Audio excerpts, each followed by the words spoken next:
പെട്ടിമുടിയിൽ ഉരുൾപൊട്ടൽ ദുരന്തം വിതച്ചിട്ട് ഇന്ന് 6 വർഷം തികയുന്നു. 2020 ഓഗസ്റ്റ് 6 രാത്രിയാണ് തോരാതെ പെയ്ത കനത്ത മഴയ്ക്കൊപ്പം കുരിശുമലയിൽ നിന്ന് ഉരുൾപൊട്ടിയിറങ്ങിയത്. 6 വർഷം കഴിഞ്ഞ് പെട്ടിമുടി ഓർമ്മദിനം എത്തുമ്പോഴും മറ്റൊരു പ്രളയസമാന സാഹചര്യമാണ് കേരളത്തിൽ.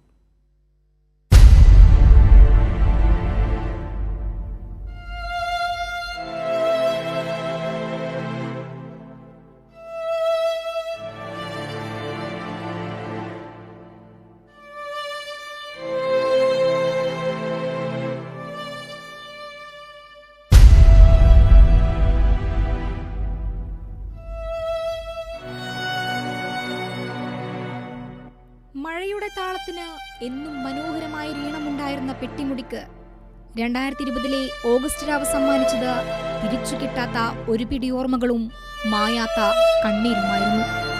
മലവെള്ളപ്പാച്ചിലിൽ 4 തൊഴിലാളി ലയങ്ങൾ പൂർണ്ണമായി മണ്ണിനടിയിലായി.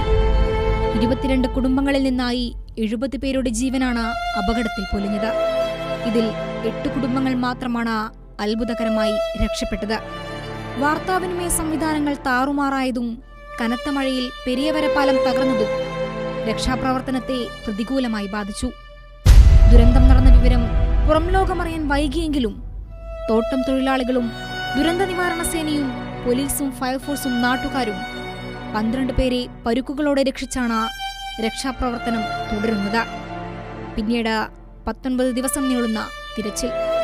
ദുരന്ത സ്ഥലത്തു നിന്ന് 14 കിലോമീറ്റർ അകലെ വരെ നടത്തിയ തിരച്ചിലിൽ 66 മൃതദേഹങ്ങൾ കണ്ടെടുത്തു. ലഭിക്കാതിരുന്ന 4 പേരെ മരിച്ചതായി പിന്നീട് സർക്കാർ പ്രഖ്യാപിച്ചു. ഓഗസ്റ്റ് 4 മുതൽ 7 വരെ പെയ്ത 1594.7 മില്ലിമീറ്റർ മഴയാണ് ദുരന്തത്തിന് കാരണമായത്. ദുരന്തമുണ്ടായ ദിവസം മാത്രം 616.2 മില്ലിമീറ്റർ മഴ ഇവിടെ രേഖപ്പെടുത്തി. മരിച്ചവരുടെ കുടുംബങ്ങൾക്ക് സംസ്ഥാന സർക്കാർ 5 ലക്ഷം രൂപ വീതം നഷ്ടപരിഹാരവും കുറ്റ്യാവാലിയിൽ 5 സെന്റ് വീതം ഭൂമിയും നൽകി. ഇവർക്ക് KDHP കമ്പനി വീടുകൾ നിർമ്മിച്ചു നൽകുകയും ചെയ്തു.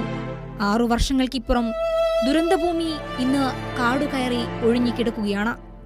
പെട്ടിമുടിയുടെ മലനിരകളിൽ ഇന്നും പെയ്യുന്ന ഓരോ മഴത്തുള്ളിക്കും പ്രകൃതി കവർന്ന ആ പാവം മനുഷ്യരുടെ വിറങ്ങലിച്ച ഓർമ്മകളുടെയും ഉണങ്ങാത്ത കണ്ണീരിന്റെയും മണമുണ്ട്. News desk, Kairali news.